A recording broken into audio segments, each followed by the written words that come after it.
Join us as we delve into the captivating life of Sheikh Mohammed, the ruler of Dubai. With a remarkable 15-year tenure, he transformed Dubai into a vibrant and prosperous hub. While his public achievements are well documented, Sheikh Mohammed's personal life is a fascinating enigma. Official records show 6 wives and approximately 30 children, but insiders hint at a more intricate narrative. Sheikh Mohammed's approach to marriage is a subject of interest. Reports suggest a formalized arrangement, followed by the birth of children. But what lies beyond this pattern? Let's explore the intriguing story of Sheikh Mohammed, a leader who has left an indelible mark on Dubai. Sheikh Mohammed, the ruler of Dubai, is known for his grandeur and wealth, but also for viral scandals surrounding his personal life. One lesser-known story is that of Pauline, a woman from Lebanon who bore him 3 children. Pauline's story began in the 1980s, when she met Sheikh Mohammed in Beirut. Their whirlwind romance led to the birth of their first child, Maryam, in 1987, followed by Mansur in 1989, and finally, Saleh in 1992. Interestingly, Saleh, their youngest child, took his mother's surname, Abu Rashad, rather than his father's, Al-Maktoum. This has sparked curiosity about the circumstances surrounding their relationship. A letter from a source close to the royal court has shed more light on this intriguing story. According to the letter, Pauline lived in the Dubai palace for at least 5 years, during which time she was reportedly ostracized by the women in the harem. This raises questions about Pauline's experiences during her time in the palace and her eventual departure. What led her to leave, and what became of her children? The story of Pauline and Sheikh Mohammed remains shrouded in mystery, with many unanswered questions. Reports suggest that Pauline's faith as a Christian may have contributed to the demise of her relationship with Sheikh Mohammed. According to insiders, the breakdown occurred just before the birth of their son, Saleh.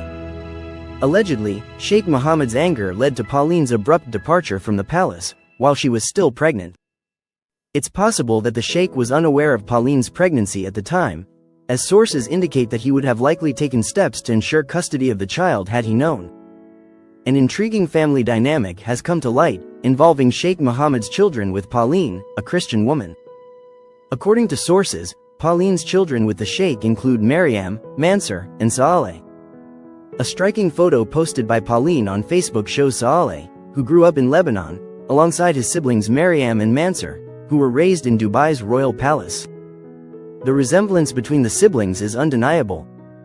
However, the Dubai ruling family's records tell a different story.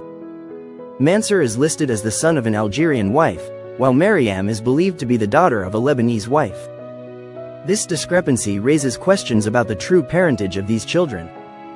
Saleh, on the other hand, remained with his mother and lived a relatively ordinary life, despite being the son of a billionaire ruler. The reason for Sheikh Mohammed's non-recognition of Saleh is reportedly rooted in religious differences. As a Muslim leader, acknowledging a Christian son would be politically sensitive and potentially scandalous. Despite being born into royalty, Saleh's life has taken a humble turn. Unlike his siblings, who bear the privileges and pressures of royal lineage, Saleh has forged his own path. He's built a life much like anyone else's, navigating his passions and pursuing his goals. Interestingly, Saleh's situation isn't without precedent within the royal family. His sister, who converted to Islam, was welcomed as Princess Mara, inheriting both noble status and a potential claim to the family's vast fortune.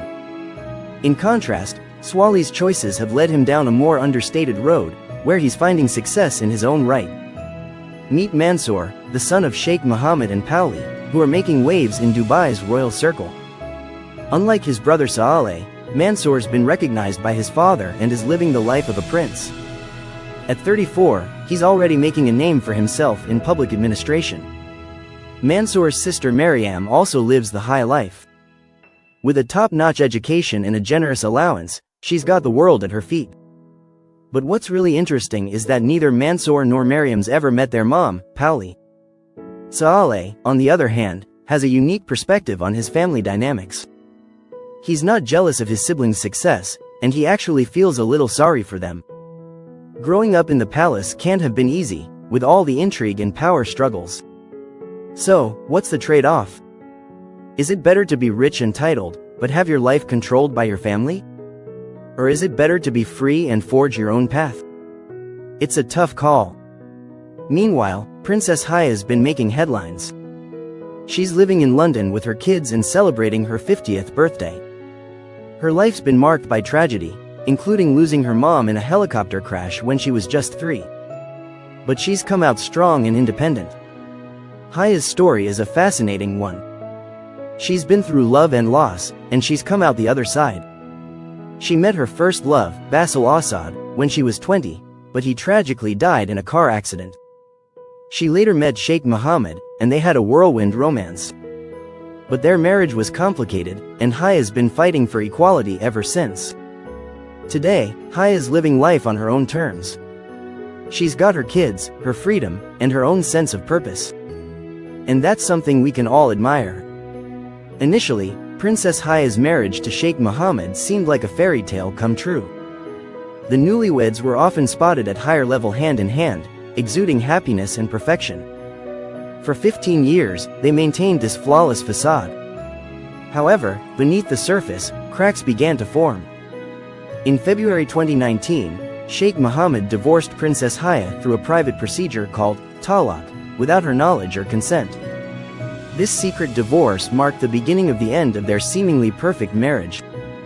The truth finally surfaced in the summer of 2019, when Princess Haya made a daring escape from Dubai, leaving behind the life she once knew. As the news broke, the world was shocked to learn about the hidden turmoil within the royal family. A deeper dive into the royal family's dynamics reveals a complex web of power and control. Sheikh Mohammed's use of divorce to secretly divorce Princess Haya is just one example.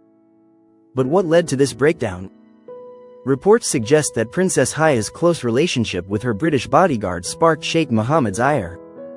The situation escalated, with the princess receiving threatening notes and finding guns on her bed. Fearing for her life, she fled to England and assembled a top-notch legal team. Sheikh Mohammed's response to the divorce proceedings raised eyebrows. While he didn't attend the hearings, he was spotted at high-end auctions in England, splurging on multi-million-dollar horses. This perceived disregard for the legal process has sparked widespread criticism. Sheikh Mohammed's treatment of his ex-wives and daughters has raised eyebrows, but one story stands out. His ex-wife, Rhonda, recalls their time together with horror and tears in her eyes. What went wrong? Their love story began in 1972, when Mohammed, then 23, met 16-year-old Rhonda at a party in Beirut. Their whirlwind romance led to marriage, with Mohammed showering Rhonda with gifts and praise. However, their life in Dubai took a darker turn. Rhonda struggled with the strict Arab customs, and Mohammed became increasingly controlling. Their arguments escalated, and in 1977, they had a daughter, Manal. A mysterious event occurred around this time, which both Rhonda and Mohammed preferred to keep secret. Speculation suggests that Mohammed demanded Rhonda renounce Christianity and convert to Islam, as well as change her European name to a Muslim one. While Rhonda agreed to the name change, adopting the Eastern name Hia, she refused to abandon her Catholic faith. Mohammed's revenge was brutal. The story of Rhonda and Sheikh Mohammed takes a darker turn. After their divorce, Mohammed took custody of their 5-month-old daughter, Manal, and forbade Rhonda from seeing her. Rhonda was left alone in Lebanon, without financial support or a home. Decades passed, and Rhonda's only desire was to see her daughter occasionally. However, Sheikh Mohammed refused, even mocking Rhonda's maternal feelings. In one instance, he sent her a picture of a young girl, claiming it was Manal, only to later reveal it was someone else. This cruel joke pushed Rhonda to the brink of a nervous breakdown. Years later, in 2000, Sheikh Mohammed promised Rhonda she could see Manal at a social event in Dubai. However, when Rhonda arrived, she was told Manal wasn't present, and it was just another twisted joke. Rhonda's determination never wavered. 5 years later, she learned Manal was getting married in Abu Dhabi. Rhonda saw this as an opportunity to finally see her daughter. With the help of a Saudi princess, Rhonda attended the wedding, watching from afar as Manal exchanged vows. Tragedy struck again when Rhonda was attacked by an unknown assailant in Beirut, just days before the wedding. Sheikh Mohammed appeared at her hospital bedside, denying any involvement in the attack while hinting that Rhonda should abandon